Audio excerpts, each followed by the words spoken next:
Hi Spark Team, my name is Mandy Atkinson. I run my Usborne business here in Northern New York.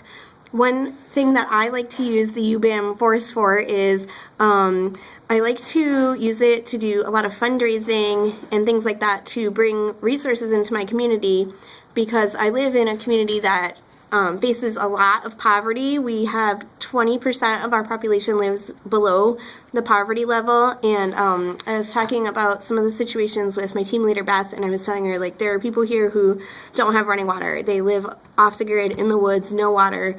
Some people have like dirt floors. Like, extreme poverty is something that we do face here. So I do have the part of my business, as all of you do, where I do Facebook parties and home parties, and I love doing that.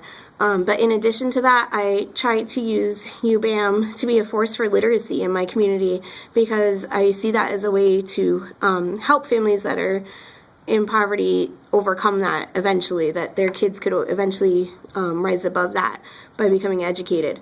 So how I do that is I try to find the people in my community who do have the resources and hook them up with the kids who need the resources.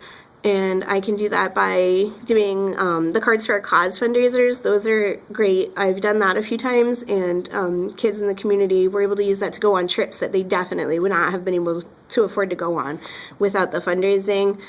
So that's pretty amazing.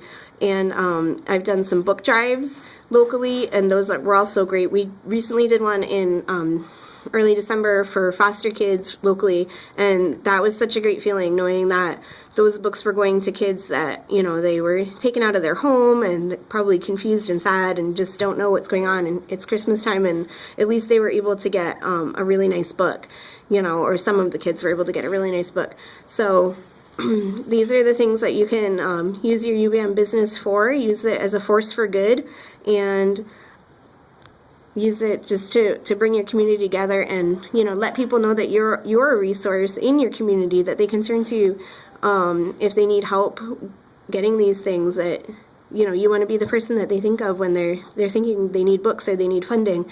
You want them to come to you. So use the UBAM force for good. Bye.